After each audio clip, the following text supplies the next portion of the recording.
Amados irmãos e irmãs em Cristo Jesus, boa noite. Graças ao Senhor por sua sabedoria infinita, pela atuação do Espírito doce e santo, pela redenção de nosso amado Senhor Jesus Cristo. Estamos aqui, pela misericórdia do Senhor, estudando este livro maravilhoso de Atos dos Apóstolos. Este livro que agora nos mostra uma caminhada que há entre a atuação do Espírito Santo e a nossa atuação. A participação nossa nessa obra maravilhosa, porque anteriormente, como nós estudamos o livro do Evangelho de João, vimos a caminhada de nosso Senhor percorrendo a senda sozinho, por ele sendo conduzido todos nós à salvação. E agora, claro, essa primeira salvação, a salvação do nosso espírito.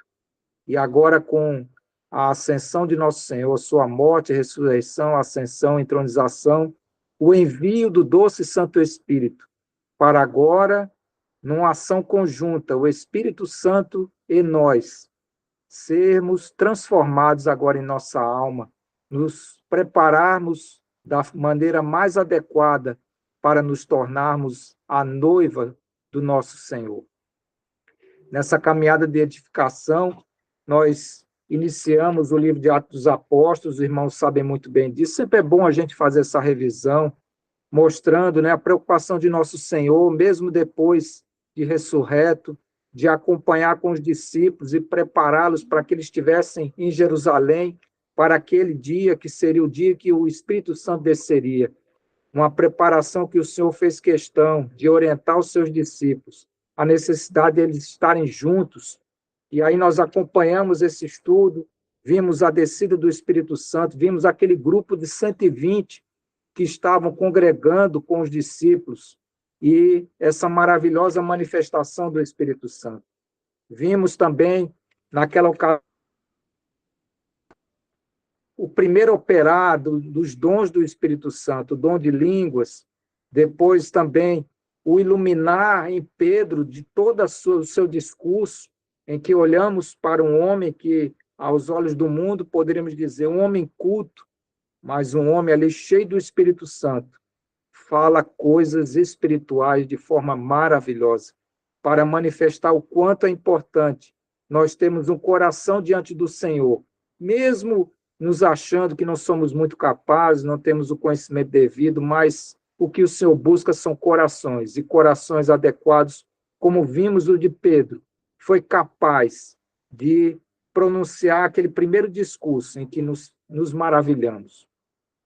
E nós prosseguimos, vimos aquela conversão daqueles primeiros 3.000 batizados, depois vimos, na sequência, a cura daquele coxo, em que Pedro e João vão ao templo, operam aquela cura maravilhosa. Há um outro discurso de Pedro, há também, mediante esse discurso, um arrependimento de outros judeus, e aí se soma a 5.000 agora o número de cristãos. E aí também adentramos, depois no capítulo 4, a questão de Pedro e João serem presos, começa a perseguição, e nós vamos tratar disso hoje, Satanás realmente se levanta. Os irmãos se lembram que, ao mesmo tempo em que como vemos em Apocalipse, o cavalo branco, há também, ao mesmo tempo, correndo com esse cavalo branco, significa a pregação do Evangelho, aqueles outros 3 cavalos, que, em oposição à pregação do Evangelho, fazem de tudo para impedir essa propagação maravilhosa.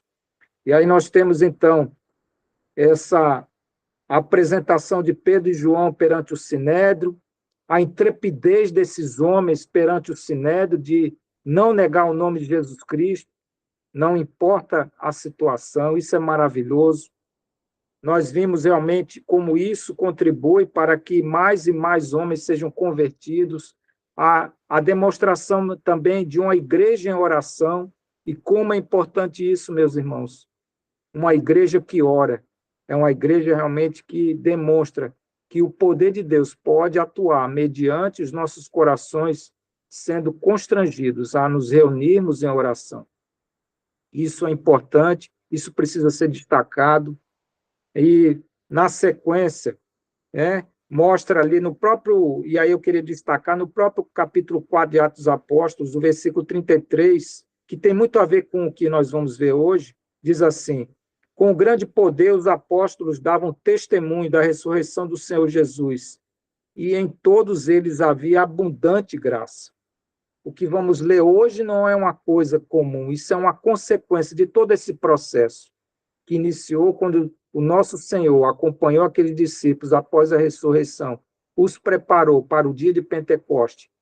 E agora estamos realmente vendo como o Espírito Santo tem encontrado corações e tem realmente feito com que o cristianismo seja realmente agora um instrumento das pessoas e transformação de suas vidas.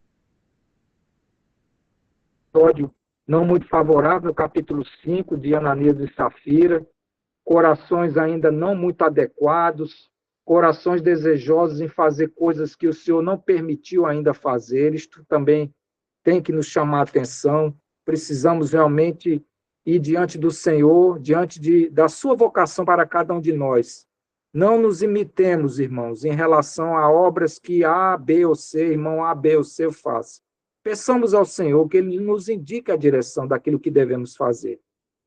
E aí, prosseguindo, nós vimos, antes tinha sido a prisão de Pedro e João, depois a prisão dos apóstolos, e, assim, a manifestação do Espírito Santo na intrepidez desses homens diante dessas situações. E isso tem que realmente nos constranger, tem que nos chamar a atenção, tem que nos proporcionar luz para que estejamos preparados para os dias atuais e das coisas que virão a acontecer. E aí podemos agora falar um pouco do capítulo 6, que na semana passada o nosso irmão Nelson, ele fez a menção, no caso do capítulo 6, dos versículos do 1 até o 7, e que eu gostaria de me valer ainda, porque o que vai ser visto hoje tem muito a ver com esse conteúdo anterior. Então, eu não posso introduzir os versículos de 8 a 15 sem antes fazer uma leitura desses versículos. Uma leitura rápida, mas destacando aquilo que é importante. Então, pediria que nós pudéssemos ir abrir nossas Bíblias em Atos capítulo 6. Os versículos iniciais são do 1 ao 7, que diz assim: ora, naqueles dias, multiplicando-se o número dos discípulos, houve murmuração dos helenistas contra os hebreus, porque as viúvas deles estavam sendo esquecidas na distribuição diária. E aí, acerca desse versículo, os irmãos se lembram que o irmão Nelson fez uma explicação perfeita acerca desses helenistas, que eram aqueles judeus da dispersão, judeus que falavam em grego, e que agora estão em Jerusalém, e aí há um problema entre esses helenistas em relação aos judeus naturais ali de Jerusalém que falam aramaico, os hebreus, E a questão que ali foi levantada de que esses helenistas estavam com a contenda porque as suas viúvas estavam sendo esquecidas na distribuição diária. E aí no versículo 2 diz: então os 12 convocaram a comunidade dos discípulos e disseram: não é razoável que nós abandonemos a palavra de Deus para servir às mesas.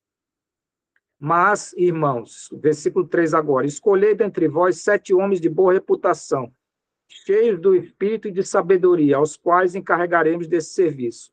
E aqui nesse versículo 3, eu gostaria de destacar uma diferença bem marcante em relação, os irmãos se lembram, lá no início de Atos dos Apóstolos, quando houve a questão de substituir Judas, em que eles ali, na hora de se escolher Matias, foi uma escolha mediante um sorteio.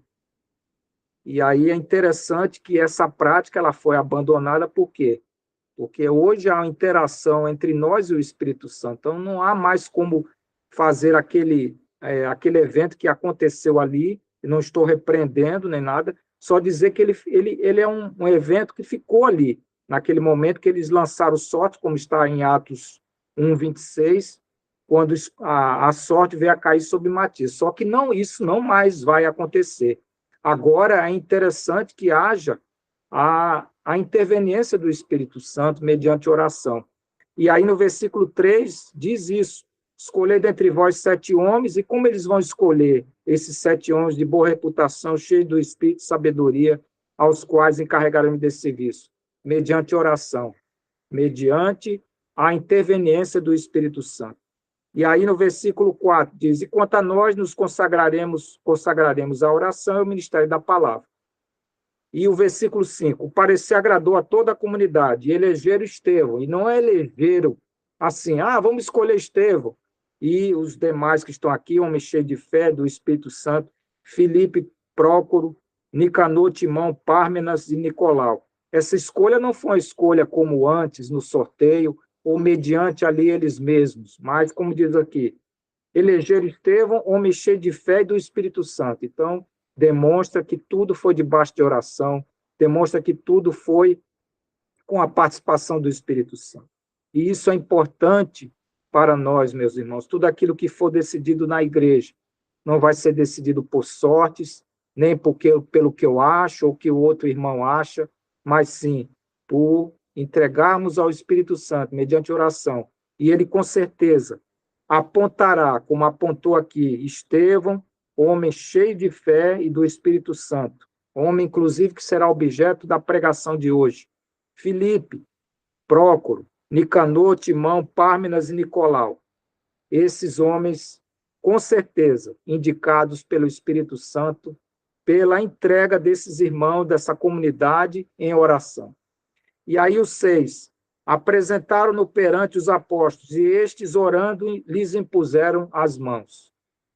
É importante, porque esses apóstolos sabem que esses 7 não foram escolhidos ao acaso. E aí tudo é o derramamento de bênção. Esses apóstolos, sabemos que tem a direção do Senhor, tem o caminho do Espírito Santo, também cabe a eles orar e impor as mãos, abençoar estes 7 diáconos que foram escolhidos pelo Espírito Santo, mediante a oração dessa comunidade.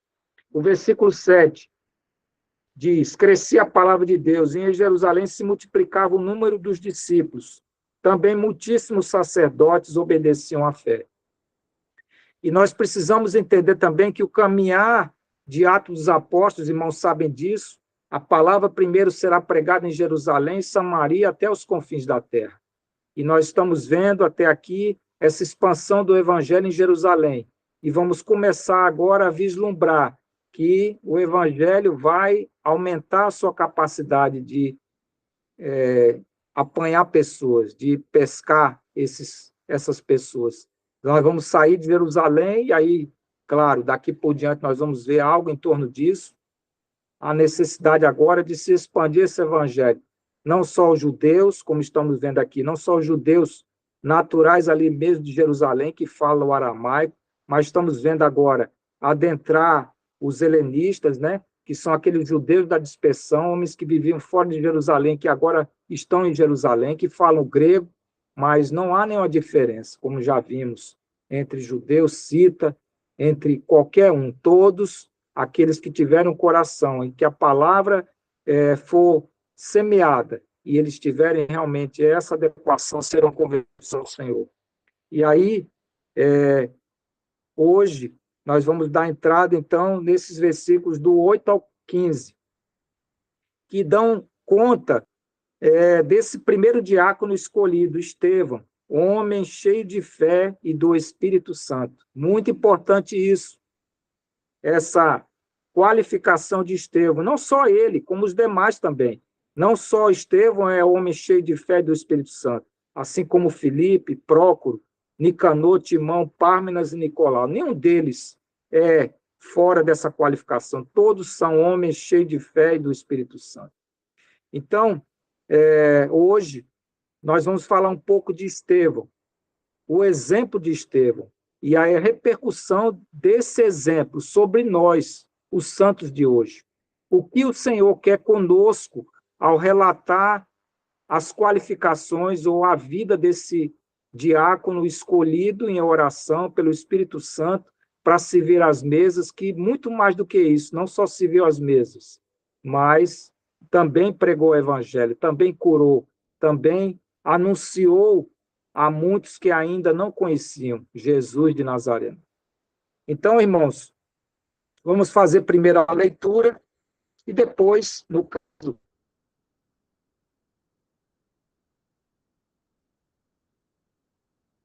tudo voltado, sim, para observarmos este diácono, suas qualificações, e nos questionarmos hoje como nós estamos, porque o evangelho é o mesmo. As pessoas podem não ser as mesmas, mas a repercussão do que o Senhor quer com sua palavra continua da mesma maneira. Homens que precisam ser exemplos.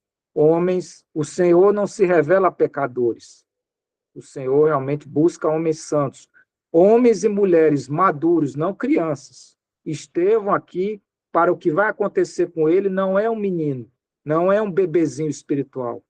É um homem já com uma vivência, com realmente um amadurecimento espiritual.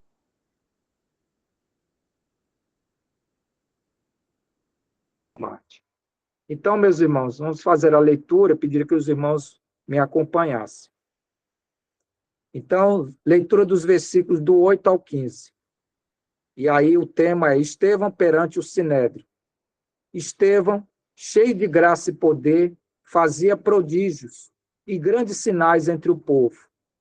Levantaram-se, porém, alguns dos que eram da sinagoga, chamada dos libertos, dos sireneus, dos alexandrinos e dos da Cilícia e Ásia, e discutiam com Estevão. E não podiam resistir à sabedoria e ao espírito pelo qual ele falava. Então, subornaram homens que dissessem: temos ouvido este homem proferir blasfêmias contra Moisés e contra Deus. Sublevaram o povo, os anciãos e os escribas, e, investindo, o arrebataram, levando aos... Apresentaram testemunhas falsas que depuseram: este homem não cessa de falar contra o lugar santo e contra a lei. Porque o temos ouvido dizer que esse Jesus, o Nazareno, destruirá este lugar e mudará os costumes que Moisés nos deu.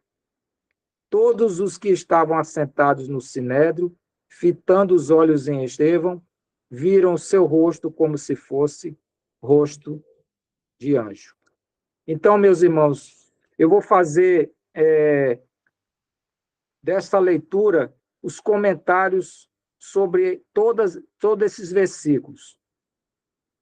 E depois, meus irmãos, o propósito que o Senhor colocou no meu coração é falar sobre a questão do Marte. E aí eu também gostaria muito de, quando for fazer isso, eu gostaria de fazer menção a este livro, que até há um tempo atrás eu li. Ele é o livro denominado O Livro dos Mártires, em que o primeiro mártir aqui registrado é justamente a pessoa de Estevão. E esses mártires são a glória de Deus. Esses mártires foram homens usados pelo Senhor, homens e mulheres, né? Não apenas homens, mas mulheres também, usados poderosamente pelo Senhor. Cristãos maduros, não eram bebês nem adolescentes, cristãos maduros, que deram testemunho do Senhor e cuja morte glorifica o nome do Senhor. Não tenhamos dúvida alguma disso. Então, meus irmãos, inicialmente acerca desse homem, desse diácono Estevão, um dos 7 escolhidos, é interessante nós falarmos algo acerca deste homem e tudo que for falado, nós nos questionarmos. Será que nós estamos realmente nesse caminho? Será que essas qualificações desse homem nós estamos percorrendo dia após dia? Será que o Espírito Santo está conseguindo em nós avançar a tal ponto de nos tornar Estevãos nos dias em que vivemos? Será que essa intrepidez que vamos ver isso futuramente lá no capítulo 7, quando Estevão apresenta sua defesa, nós temos essa coragem, claro, de nós pode ser que não tenhamos, mas será que a vida do Senhor em nós vai nos dar essa coragem de fazermos o que esse Estevão fez? Porque até então o que temos relatado em Atos Apóstolos são manifestações dos discípulos, daqueles 12, dos 11. E agora nós vamos entrar nos frutos colhidos, né? No que aqueles 11 conseguiram, no que agora são os que realmente aceitaram a Jesus e agora realmente vão crescer em vida e vão mostrar que não apenas os discípulos, mas qualquer coração colocado a serviço do Senhor amadurece e pode até servir como Marte, para a honra e glória do Senhor. Então, meus irmãos, acerca dessas características de Estevão, eu poderia dizer fazer as seguintes considerações. Lucas, nessa descrição que nós lemos em Atos sobre Estevão, ele destaca, aliás, iniciando no capítulo 6, ele destaca, dentre os 7 diáconos, o primeiro da lista, que é Estevão. E Estevão, a gente já vê que é um fruto daqueles helenistas, né? Já há uma repercussão. Não está apenas a propagação do evangelho em cima dos judeus de Jerusalém, mas já está havendo uma repercussão. Já Estevão é o primeiro helenista, que é um dos helenistas já convertidos, né? E Estevão ele foi fiel tanto em sua vida quanto em sua morte. E esta morte foi uma morte de modo altamente exemplar, como Marte. Como o irmão até orou, Estevão é o primeiro Marte. E eu queria também destacar essa questão de ser o primeiro Marte, é o primeiro Marte consciente, porque isso é um entendimento meu, e aí os irmãos podem discordar, não há nenhum problema nisso. Se nós nos voltarmos ali para Mateus, e aí eu pediria que os irmãos abrissem essa questão de Marte, claro, Estevão realmente é o primeiro Marte, fruto realmente dessa conversão, fruto desse caminho com o Senhor, fruto dessa transformação, mas nós também não podemos nos esquecer de alguns martes infantis que houve. Isso está lá em Mateus capítulo 2. Os irmãos se lembram daquela questão do rei Herodes, quando os reis magos vão até ele, visitam ele no palácio, e eles pedem que, se eles encontrassem o menino, viessem, voltassem e avisassem a ele, e o Espírito Santo, né, por a presença do Espírito Santo nesses reis magos, eles são informados de que desviem o caminho e não voltem a Herodes. E ali no versículo 16 do capítulo 2 de Mateus, diz assim: vendo-se iludido pelos magos, enfureceu-se Herodes grandemente e mandou matar todos os meninos de Belém e de todos os arredores, de 2 anos para baixo, conforme o tempo do qual com precisão se informara dos magos. Versículo 17 do capítulo 2 de Mateus. Então se cumpriu o que fora dito por intermédio do profeta Jeremias. Ouviu-se um clamor em Ramá, versículo 18. Pranto, choro e grande lamento. Era Raquel chorando por seus filhos, inconsolável porque não mais existem. Então, meus irmãos, nós sabemos que essas crianças, elas morreram pela causa do Senhor. Inocentemente, elas tiveram que ser mortas, né? Para que Herodes satisfizesse ali a sua ira. E sabe lá, se nós não podemos considerá-los como os mártires, né? Claro, mártires inconscientes, mas mártires, sim, pela causa de nosso Senhor. Então, voltando essa questão de Estevão, né, como primeiro mártir, nós podemos também falar um pouco de que o nome de Estevão, ele significa coroa. E que nome maravilhoso, né, foi dado a esse homem, Estevão, como coroa, porque realmente ele é o diácono que se tornou o primeiro mártir do cristianismo. Esse nome lhe assentou bem, porque foi realmente o primeiro a receber a coroa do martírio da igreja. Estevão não se limitou, e aí mais características, né? Aqui tudo hoje vai ser falar sobre características de Estevão e a repercussão dessas características sobre a nossa vida, sobre os dias de hoje, sobre nós como santos que têm a incumbência de propagar o evangelho, de dar o testemunho de nosso Senhor. Estevão não se limitou ao seu ministério apenas a servir às mesas, como nós vimos na semana passada, mas Estevão foi além. Ele também ganhou almas para Cristo e operou muitos milagres. Estevão levou a efeito um ministério apostólico de pregação e cura. Estevão enfrentou oposição por parte de membros das sinagogas de língua grega, os helenistas, que, por fim, apelaram ao método de inventar acusações contra ele.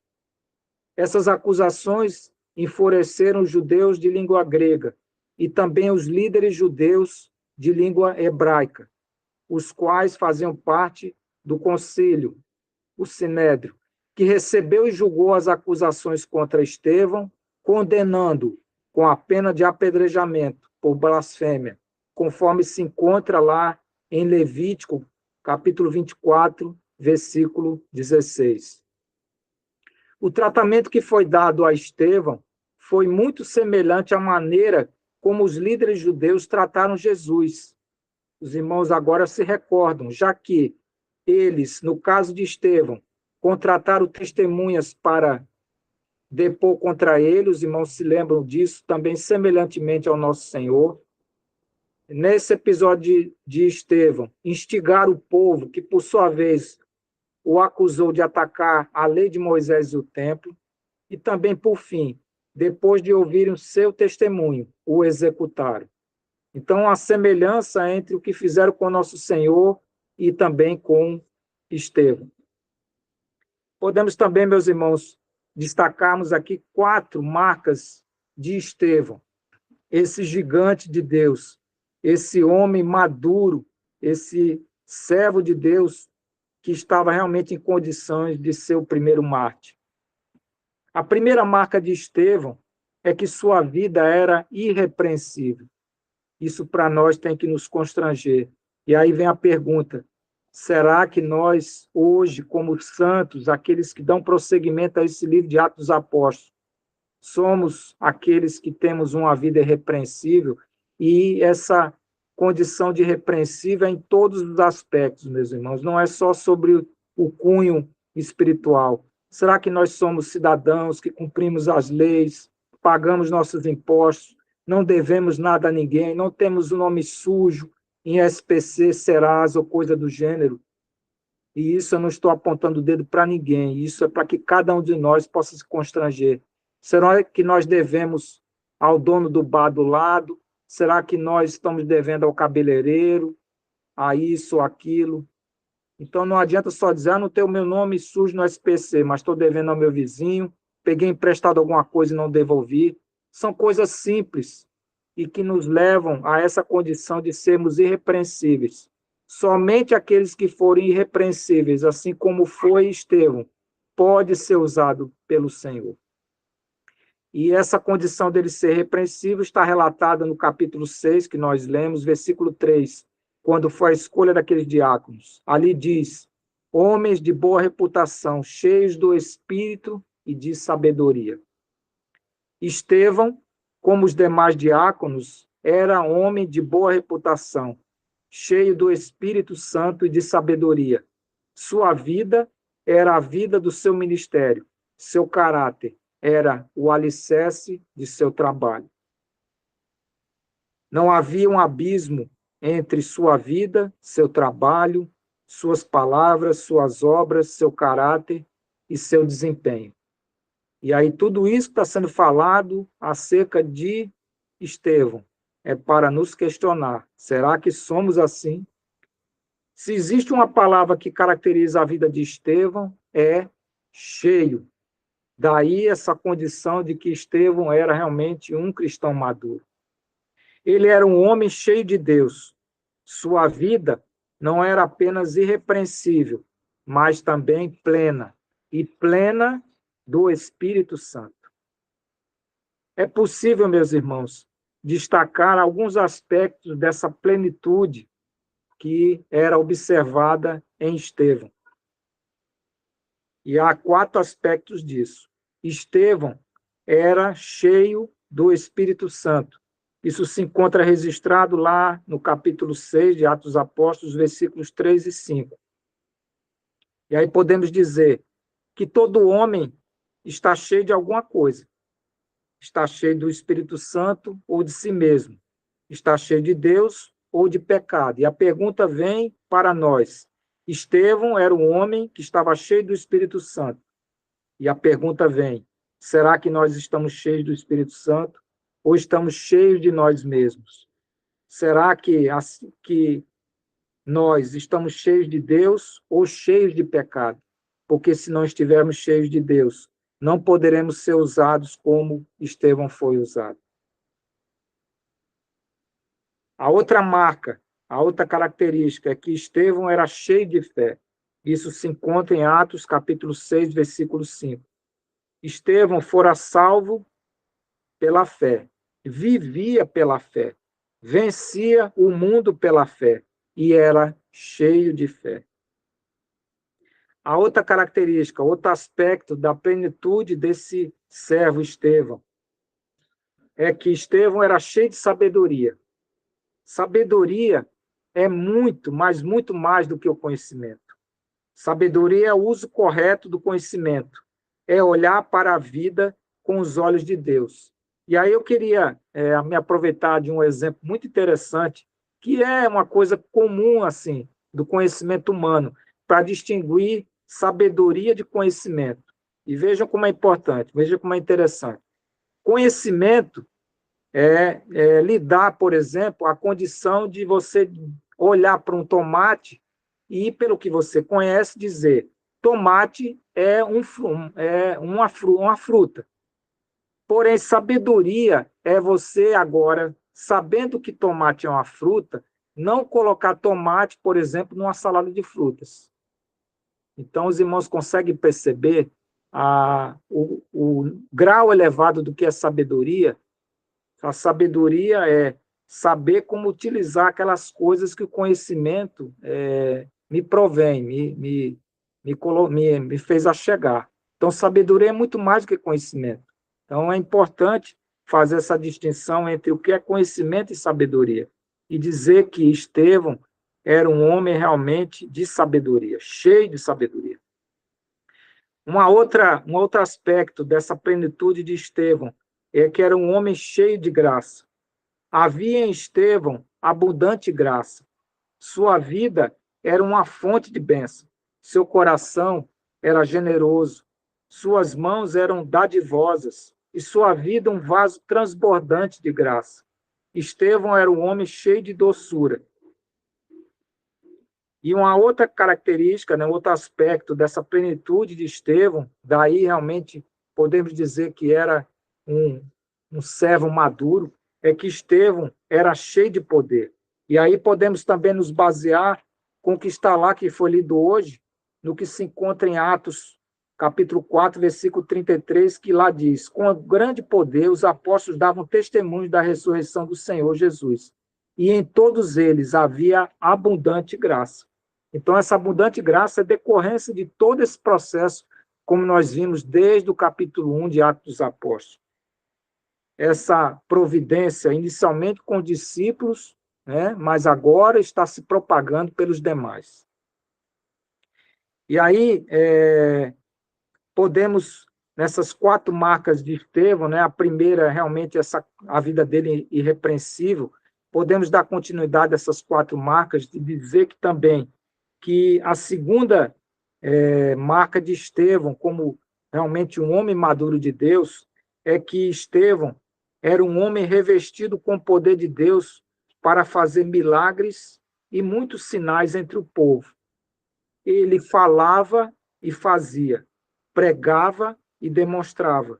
Suas palavras eram irresistíveis e suas obras irrefutáveis. Então, um homem de palavra e de prática. Os irmãos se lembram, né, que nosso Senhor era aquele que fazia e falava. Então, todo esse procedimento deixado pelo nosso Senhor, nós vemos os discípulos, esses convertidos, colocando realmente isso em prática. E quando isso é feito, esses homens realmente, podemos dizer que eles são revestidos com o poder de Deus, e com tal poder podem fazer milagres e muitos sinais entre o povo, como é o caso de Estevão. Até o momento, meus irmãos, e nós vimos aí no discorrer do livro de Atos dos Apóstolos, Lucas, que foi o que escreveu este livro, ele creditou prodígios e sinais apenas a Jesus, como está lá em Atos 2:22, que diz assim lá, varões israelitas, atender essas palavras, Jesus de Nazareno, varão aprovado por Deus diante de vós, com milagres e prodígios e sinais, os quais o próprio Deus realizou por intermédio dele, entre vós, como vós mesmos sabeis. Então, também há aqui os prodígios que estão sendo ali relatados são de Jesus, mas depois começa também os prodígios dos apóstolos. Isso está em Atos, capítulo 2, 43, que diz assim, Atos 2, 43, diz assim, em cada alma havia temor e muitos prodígios e sinais eram feitos por intermédio dos apóstolos. Mas a tendência é que isso passe adiante, não só Jesus, os apóstolos, né, como o próprio Senhor disse, que nós faríamos muito mais as coisas do que ele fez, não porque somos melhores, mas porque agora o Espírito Santo vai nos conduzir a tais prodígios. Né? Agora, pela primeira vez, nós vamos ver prodígios de outros que não Jesus e seus apóstolos, como está em Atos, capítulo 6, que nós estamos vendo hoje, o versículo 8, que diz assim, Estevão, cheio de graça e poder, fazia prodígios e grandes sinais entre o povo. Como também, lá adiante, em Atos, capítulo 8, versículo 6, que diz assim, as multidões atendiam unânimes às coisas que Filipe dizia, ouvindo-as e vendo os sinais que ele operava. Filipe aqui é um daqueles 7 diáconos que foram escolhidos, né, que nós vamos ver adiante. E aí podemos também dizer que a graça e o poder, né, que estão aí em Estevão, elas formam a unidade e estão, essas duas características, entrelaçadas. De nada adianta, meus irmãos, uma graça impotente e poder sem graça. Então, tem que estar realmente entrelaçados. Pelo fato de Estevão ser cheio de graça e de poder, ele era capaz de realizar grandes prodígios e sinais entre o povo. Suas obras, como nós vimos, eram irrefutáveis. Isso se encontra lá em Atos, capítulo 6, versículos 8 e 9. E aí, comprovando, diz assim na palavra, né? Estevão, cheio de graça e poder, fazia prodígios e grandes sinais entre o povo. Levantaram-se, porém, alguns dos que eram da sinagoga chamada dos libertos, dos sireneus, dos alexandrinos e dos da Cilícia e Ásia, e discutiam com Estevão. E aqui é interessante nós abordarmos essa questão de Estevão envolvido com esses da sinagoga dos libertos. Né? Esse envolvimento do porquê esse envolvimento de Estevão com esse. E nós sabemos que é natural que aquelas pessoas que possuem um histórico cultural e social semelhante, elas procuram se agrupar, estarem juntas. Há uma sinagoga que foi criada desses libertos, né, que eram judeus dispersos, que se reuniam em Jerusalém nessa congregação. E, com certeza, Estevão viu neles realmente suas semelhanças, né, e o que impeliu ele a ir até essa sinagoga e anunciar o evangelho. Então, esse histórico cultural, essa ligação, foi muito importante nesse ministério de Estevão, porque ele procurou seus. E os irmãos se lembram, que interessante, né? Nessa questão de procurar os seus rejeitaram. Da mesma forma, nós encontramos lá em João, quando se refere ao Senhor, que o Senhor veio para os seus e os seus o rejeitaram. Da mesma forma vai acontecer com Estevão.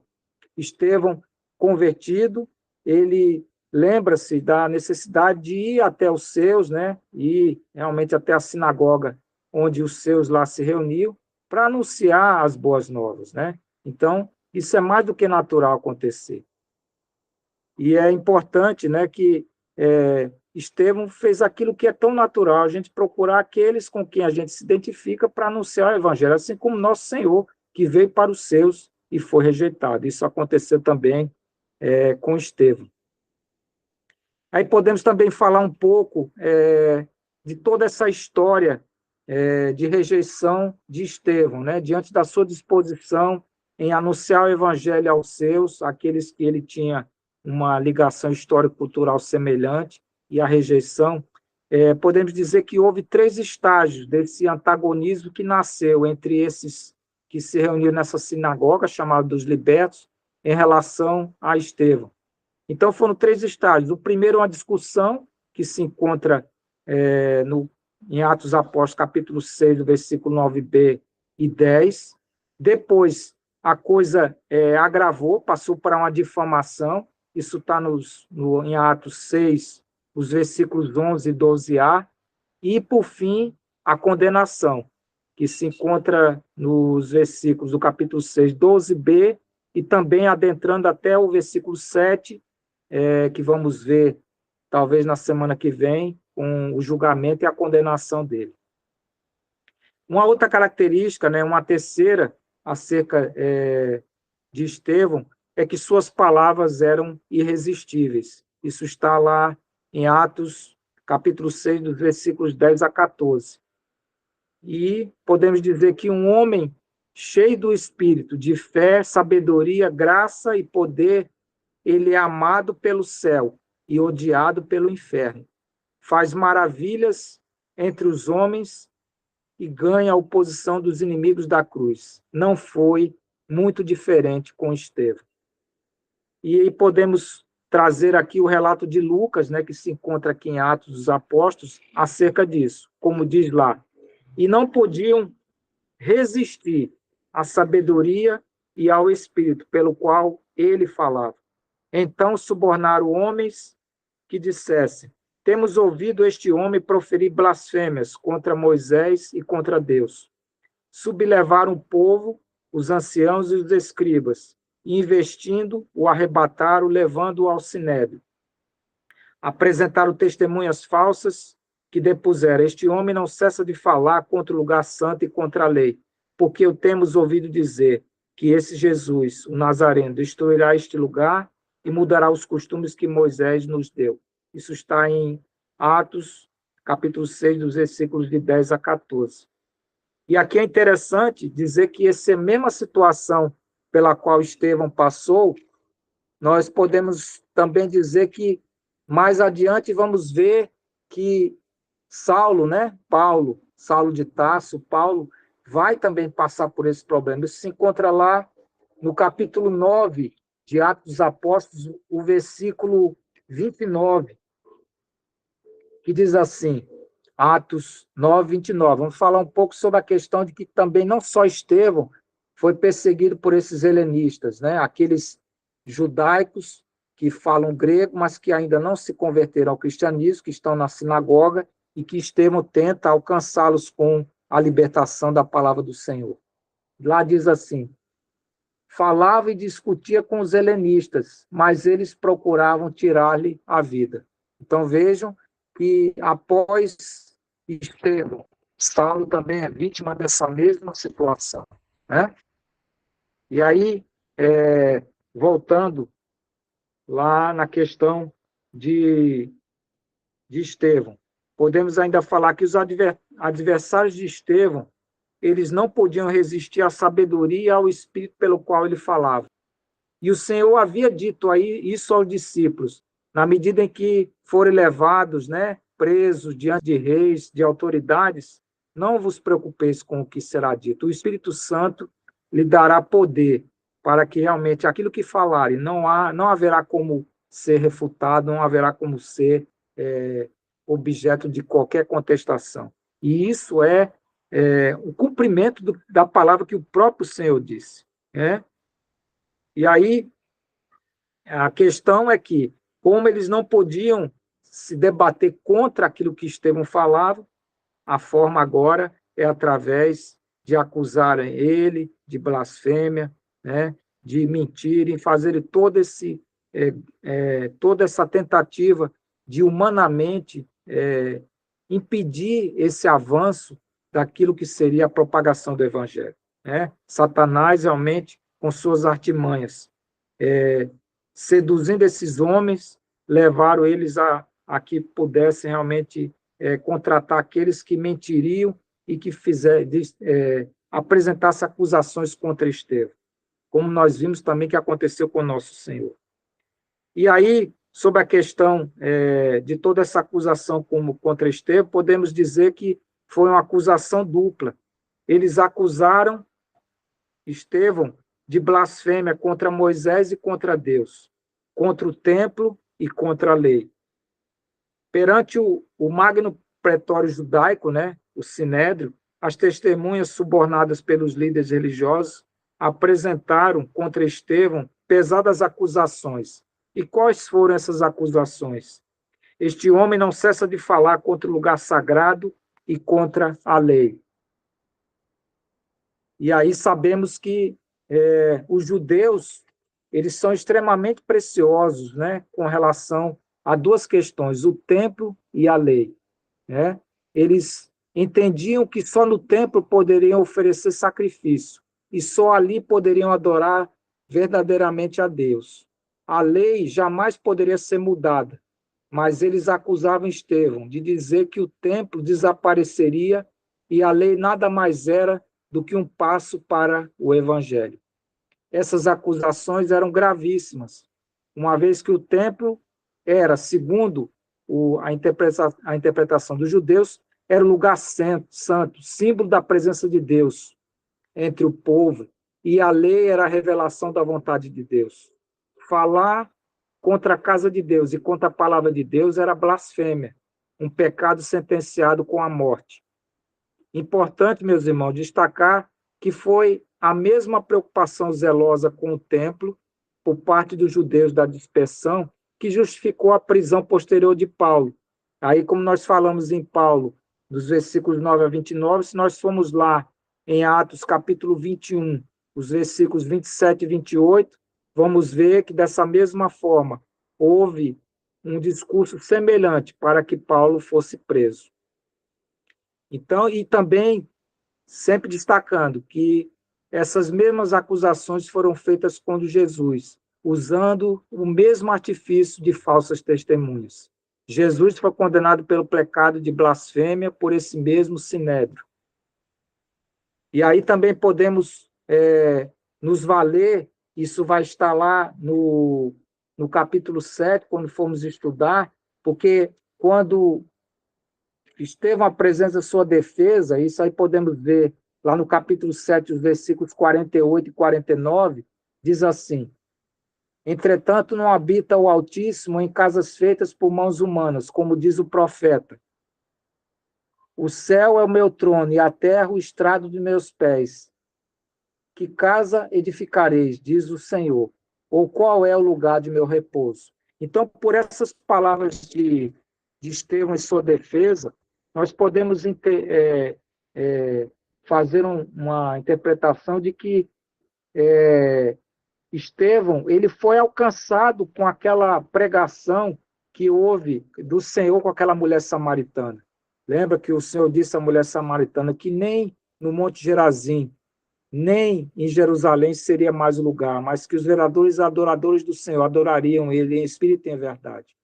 E com certeza esse conteúdo que Estevão ganhou, ele fazia questão de pregar. E como isso afrontava para aqueles judeus, né? Importante esse ganho que Estevão teve diante dessa visão maravilhosa. O quanto isso contribuiria para realmente tirar esses judeus dessa escravidão, de se atentarem para o local, de ficarem presos a essas regras, mas a liberdade que o Espírito Santo estava dando. Como o próprio Jesus disse àquela mulher samaritana, o lugar agora realmente é espiritual, não há mais a questão de um lugar físico. E como isso foi pregado por Estevão, e como, infelizmente, aqueles que ouviram interpretaram de forma errada. E, infelizmente, aconteceu o que aconteceu. Acabaram realmente levando Estevão para ser julgado pelo Sinédrio. Então, meus irmãos, os irmãos sabem de toda essa questão, né? Sabem o sofrimento realmente que o Senhor passou por trazer essa palavra de libertação. O Senhor agora quer trazer tudo para ele. O templo agora é o próprio Senhor. O Senhor, como nós sabemos, não veio para não cumprir a lei. Pelo contrário, ele veio para cumprir. E no que ele cumpriu, ele pôde nos libertar agora para seguirmos realmente a lei de Cristo, a lei dada pelo Espírito Santo. Mas esses homens que, infelizmente, estão presos a essa antiga aliança, ainda não conseguem compreender, não têm um coração liberto para ver essa dimensão que o Senhor, com a sua vinda, trouxe para nós, essa libertação maravilhosa. E, infelizmente, aqueles que foram libertos, como Estevão, que agora estão nessa incumbência de pregar esse evangelho de libertação, quanto sofreram por isso, ao anunciar esse evangelho, quanto oposição a isso que significa a libertação. Então, meus irmãos, podemos compreender que Estevão, que foi designado, como vimos lá no início do capítulo 6, para servir às mesas, ele fez muito mais do que isso. Ele não só serviu às mesas, ele também se colocou à disposição para libertar aqueles pelos quais ele tinha uma ligação histórica. Trazer realmente a liberdade de que não é mais no lugar, não é mais realmente em relação a um dito lugar, mas agora tudo está realmente de uma forma espiritual. O lugar é o lugar onde nós estivermos, o lugar onde nosso coração estiver, o lugar é onde o Espírito Santo pode encontrar campo para que ele possa realmente fazer a sua obra de transformação. Não há mais essa questão de obediência restrita à lei pela lei, mas sim agora em Cristo Jesus. Cumprimos a lei, mas pela pessoa de Jesus, pela sua integridade em cumpri-la. Nele nós também conseguimos fazer isso, mas para um propósito maior, para libertar as pessoas. E aí nós sabemos, como o próprio Jesus afirmou, não penseis que vim revogar a lei e os profetas, não vim para revogar, vim para cumprir. Isso se encontra em Mateus capítulo 5, versículo 17. Jesus é o fim da lei, como está lá em Romanos capítulo 10, versículo 4. Ele cumpriu a lei por nós e morreu por nós. Tornou-se o sacerdote e o sacrifício. Nele somos aceitos por Deus. Sendo assim, Jesus é o substituto do templo e o cumprimento da lei. Então, tudo aquilo que aqueles judeus, que ao julgarem Estevão, né, por essa questão de afinco, a questão do templo e o cumprimento da lei, isso nada mais vale, porque Jesus agora é o próprio templo, é a própria lei. Afirmar que o templo e a lei, eles apontavam para Cristo, e agora tudo está cumprido.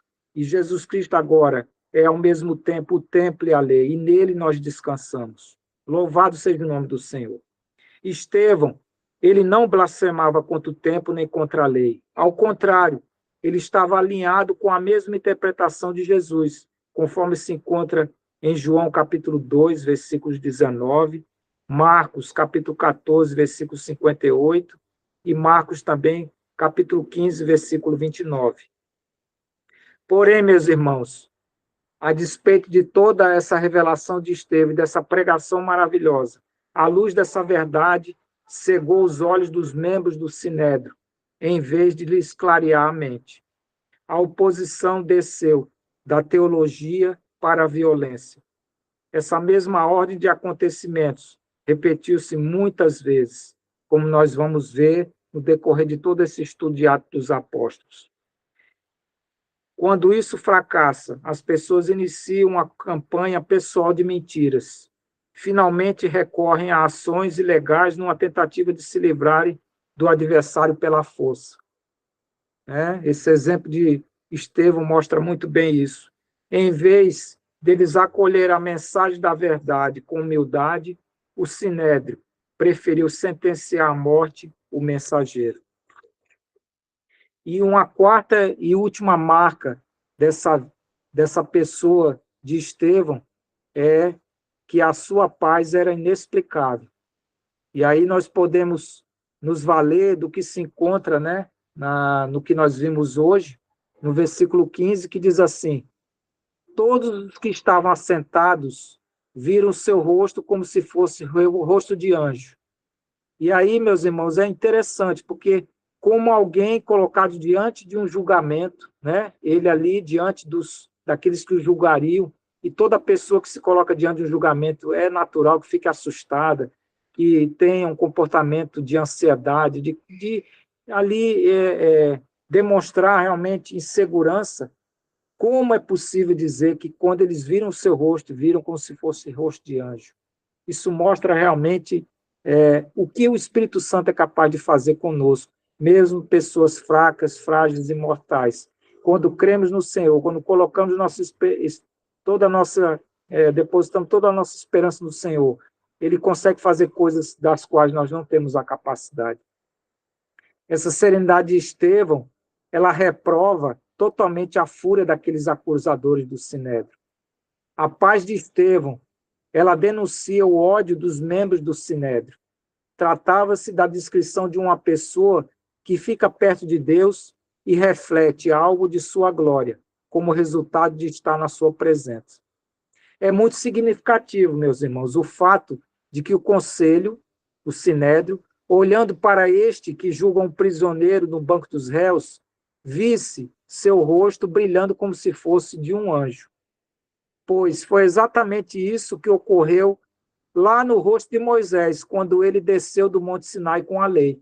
Isso se encontra lá em Êxodo, o capítulo 34, versículo 29.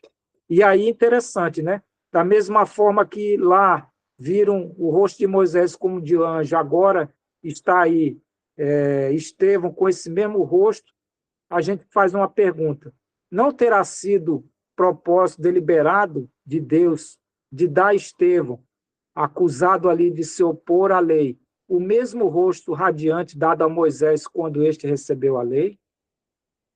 E dessa forma, Deus estava mostrando que tanto o ministério da lei de Moisés quanto a interpretação de Estevão tinham a sua aprovação. Era como se Deus estivesse dizendo: este homem não é contra Moisés, ele é como Moisés. Assim como o rosto de Jesus se transfigurou no monte, também o semblante de Estevão iluminou-se com a glória do outro mundo.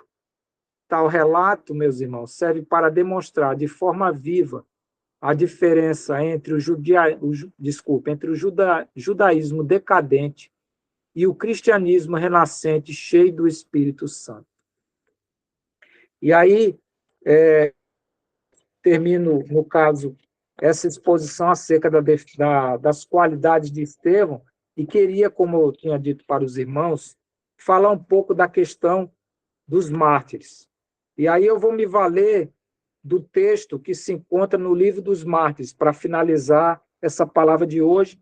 E aí, como os irmãos viram, né, nós expomos aqui que Estevão é o primeiro mártir, pelo menos o primeiro mártir consciente de toda essa obra, né, que após o Senhor passou a acontecer. Os irmãos realmente, numa vida consagrada ao Senhor, numa vida de amadurecimento, foram levados a essa condição assim de glória, né, de glória para o Senhor, de serem mártires do Senhor. E vamos, meus irmãos, eu vou fazer a leitura de alguns dos mártires, e aí eu vou envolver os apóstolos e aqueles primitivos aqui, esses diáconos instituídos. E os irmãos, eu peço que tenham alguma paciência, eu acredito que em 5 minutos eu termino. Então, dentro do que se encontra nesse livro, né, o livro dos mártires, ele vai falar de alguns mártires. Então, vamos lá, começando por Estevão. Diz assim: Estevão foi o primeiro a padecer. Sua morte foi causada pela forma fiel com que pregava o evangelho aos traidores e assassinos de Cristo. Exaltaram-se tanto em sua maldade que o expulsaram da cidade e o apedrejaram até a morte. Supõe-se que tenha sido morto na Páscoa judaica, posterior àquela da crucificação de Nosso Senhor, e ao aniversário de sua ascensão na primavera seguinte. Diante disso, ergueu-se uma grande perseguição contra aqueles que professavam sua fé em Cristo, como Messias ou como um profeta. Lucas relata que fez-se naquele dia uma grande perseguição contra a igreja que estava em Jerusalém, e todos foram dispersos pelas regiões da Judéia e Samaria, exceto os apóstolos. Cerca de 2.000 cristãos, inclusive Nicanor, um dos 7 diáconos, sofreram martírio durante a perseguição que se levantou nos tempos de Estevão. E agora eu vou dar continuidade com outros mártires. Aqui eu vou citar Tiago, o maior. O próximo mártir com que nos deparamos, de acordo com Lucas, em Atos dos Apóstolos, foi Tiago, filho de Zebedeu, irmão mais velho de João e parente do nosso Senhor, pois sua mãe, Salomé, era prima de Maria. O segundo martírio aconteceu somente 10 anos após a morte de Estevão. Assim que Herodes Agripa foi designado governador da Judéia, com a intenção de se reconciliar com os judeus, levantou uma intensa perseguição contra os cristãos e, determinado a golpeá-los fatalmente, atacou seus líderes. Não podemos deixar de mencionar o relato dado por um eminente escritor primitivo, Clemente de Alexandria. Quando Tiago estava sendo conduzido ao lugar de martírio, seu acusador acabou por se arrepender de sua conduta diante do extraordinário apóstolo. Prostrou-se aos seus pés, implorando-lhe perdão. Confessou-se cristão e determinou que Tiago não deveria receber a coroa do martírio sozinho. Dessa forma, foram ambos decapitados ao mesmo tempo. E assim o primeiro mártir apostólico, alegre e resoluto, recebeu o cálice que, como havia afirmado ao nosso Salvador, estava pronto para tomar. Timão e Pármenas também foram martirizados na mesma época, um em Filipos, outro na Macedônia. Tais eventos ocorreram em 44 depois de Cristo. O outro é Filipe. Filipe não esse diácono, mas Filipe, o apóstolo. Nascido em Betsaida, na Galiléia, e a princípio chamado discípulo, trabalhou com diligência na Ásia Setentrional e sofreu martírio em Heliópolis, na Frígia. Foi açoitado, lançado na prisão e posteriormente crucificado em 54 depois de Cristo. Mateus, nascido em Nazaré, tinha por ocupação ser cobrador de impostos. Escreveu seu evangelho em hebraico, o qual mais tarde foi traduzido para o grego por Tiago Menor. Seu labor se deu em Parta e na Etiópia, onde sofreu martírio, imolado com uma alabarda na cidade de Nadabá, em 60 depois de Cristo. Tiago, o menor. Alguns supõem que se tratava de irmão de Nosso Senhor por parte de uma esposa anterior de José. Essa é uma suposição incerta, que está de acordo com a superstição católica de que Maria nunca teve outros filhos, senão Nosso Salvador. Foi escolhido para supervisionar as igrejas de Jerusalém. Foi também autor da epístola atribuída a Tiago no cânone sagrado. Aos 94 anos de idade, foi espancado e apedrejado pelos judeus. Por fim, teve seu crânio esmagado por clavas.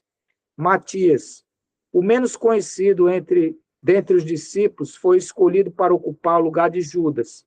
Foi apedrejado em Jerusalém, depois decapitado. André, irmão de Pedro, pregou o evangelho a muitas nações asiáticas. Contudo, em sua chegada a Edessa, foi capturado e crucificado em uma cruz cujas duas extremidades inferiores eram fixadas transversalmente no chão. Eis, portanto, a origem do termo Cruz de Santo André. Marcos, nasceu de pais judeus da tribo de Levi. Supõe-se que tenha se convertido ao cristianismo por meio de Pedro, a quem servira como amanuense, e sob cuja supervisão escrevera seu evangelho em grego. Marcos foi arrastado pela cidade até que sua carne fosse rasgada pelo povo de Alexandria, na grande solenidade de Serapis, o ídolo deles, que lhe tirou a vida com mãos impiedosas. Pedro, esse é interessante os irmãos ouvirem, escutem bem. Dentre muitos outros santos, o abençoado apóstolo Pedro foi condenado à morte e crucificado, como relatam alguns em Roma. embora alguns outros duvidem, não sem razão. Egésipo dizia que Nero procurava acusações contra Pedro a fim de condená-lo à morte. Quando, portanto, o povo percebeu tal ameaça, implorou a Pedro com muita insistência para que abandonasse a cidade. Pedro, após tamanha importunação, foi persuadido e se preparou para a fuga. Mas, chegando aos portões, viu o Senhor Jesus Cristo vindo em sua direção, a quem, adorando, disse: Senhor, para onde vais? E ele lhe respondeu, dizendo: Vim outra vez ser crucificado. Com isso, Pedro, apercebendo-se de que se referia ao seu sofrimento, retornou à cidade. Segundo Jerônimo, foi crucificado de cabeça para baixo e pés para cima, como ele mesmo pediu, pois dizia-se indigno de ser crucificado da mesma forma que fora o Senhor. Paulo, o apóstolo antes chamado Saulo, após seu excelente trabalho e seus indescritíveis esforços para promover o Evangelho de Cristo, foi também alvo dessas primeiras perseguições levantadas sob o governo de Nero. Abdias declara que, diante da decisão por sua execução, o imperador enviou 2 de seus escudeiros, Ferega e Partêmio, para lhe dar as notícias acerca de sua morte iminente. Ao se dirigirem a Paulo, encontraram-no instruindo o povo e pediram-lhe que orasse por eles, para que crescem. O apóstolo, portanto, disse-lhes que muito em breve haveriam de crer e ser batizados diante de seu túmulo. Logo vieram os soldados e o levaram para fora da cidade, até o lugar onde ocorreria sua execução, onde haveria orado, entregou o pescoço à espada. Judas, irmão de Tiago, conhecido como Tadeu, foi crucificado em Édessa, em 72 depois de Cristo. Eu já estou terminando, meus irmãos. Bartolomeu pregou e propagou a palavra em muitos países, inclusive na Índia, para cujo idioma traduziu o Evangelho de Mateus. Foi cruelmente açoitado e a seguir crucificado pelos intolerantes idólatras. Tomé, chamado Dídimo, pregou o Evangelho em Parta e na Índia, onde, suscitando a ira dos sacerdotes pagãos, sofreu martírio ao ser atravessado com uma lança. Lucas, evangelista, foi o autor do evangelho que leva seu nome. Viajou com Paulo por diversos países e acredita-se que tenha sido enforcado em uma oliveira pelos sacerdotes idólatras da Grécia. Simão, de sobrenome Zelote, pregou o evangelho em Mauritânia, África e até mesmo na Grã-Bretanha, país no qual foi crucificado em 74 depois de Cristo. João, o discípulo amado, irmão de Tiago Maior, fundou as igrejas de Esmirna, Pérgamo, Sardes, Filadélfia, Laodiceia e Tiatira. De Éfeso recebeu a ordem de partir para Roma, passado em um caldeirão de óleo fervente. Por um milagre escapou sem dano algum. Mais tarde, Domiciano o exilou na ilha de Patmos, onde escreveu o livro do Apocalipse. Nerva, sucessor de Domiciano, o repatriou. João foi o único apóstolo que escapou de uma morte violenta. E o último, Barnabé, era de Chipre, mas de linhagem judia. Acredita-se que sua morte tenha acontecido por volta de 73 depois de Cristo. Apesar das contínuas perseguições e dos terríveis castigos, a igreja crescia dia após dia, enraizada na doutrina dos apóstolos e dos homens apostólicos, abundantemente regada com o sangue dos santos. E aí, mas agora eu me lembrei de mais um conteúdo muito pequeno, que é muito significativo para os nossos dias. Por quê? Porque nós vemos esses mártires que foram homens que realmente tiveram um sofrimento por dano físico, foram esquartejados, crucificados, cortados ao meio, mas aí perguntamos, e para os nossos dias? E aí eu queria me valer, isso para terminar mesmo, do que se encontra lá em Daniel capítulo 7, o versículo 25. Daniel diz assim, com relação a esses últimos tempos, no versículo 25 diz assim: proferirá palavras contra o Altíssimo, magoará os santos do Altíssimo, e cuidará em mudar os tempos e a lei, e os santos lhes serão entregues nas mãos, por um tempo, 2 tempos e metade de um tempo. E é interessante essa questão de magoar os santos. O que nós podemos, à luz dessa palavra, trazer, meus irmãos, com relação a esses últimos tempos, a esse magoar, que não parece, isso, se os irmãos quiserem discordar, fiquem à vontade, não parece mais um sofrimento físico. Porque, vejam, o que se encontra lá em Apocalipse, capítulo 18, e aí eu vou terminar. Em Apocalipse, capítulo 18, lá vai falar daquela questão da queda da Babilônia.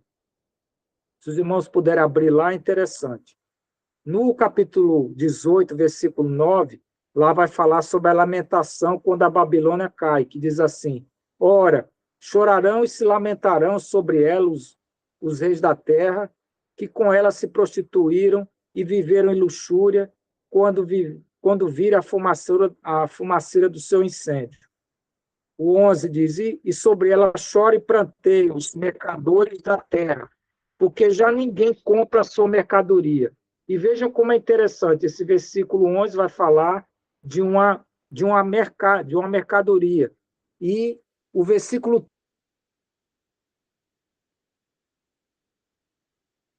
mercadorias, aí o 12 diz, mercadoria de ouro, de prata, de várias coisas, de objetos. Mas vejam que no versículo 13, quando vai continuar essa citação da mercadoria, ela no fim diz assim, de gado e ovelhas, e de cavalos, de carros, de escravos, e vejam, e até de almas humanas. Então, o que parece, meus irmãos, é que o martírio do final dos tempos é um martírio mental, não é mais um martírio físico. E aí nós precisamos estar preparados para isso. O Senhor precisa nos dar intrepidez para vencermos esse martírio dos últimos tempos, que será um martírio mental. Precisamos do Senhor, da mesma forma que Ele instruiu esses mártires a suportar essa carga física, a nós, nos dias de hoje, a suportarmos a toda essa pressão que nos é afligida mentalmente. Que nós possamos ter esse discernimento, que o Senhor nos ajude a respondermos adequadamente ao nosso Senhor. Louvado e bendito seja o seu santo nome. Aleluia.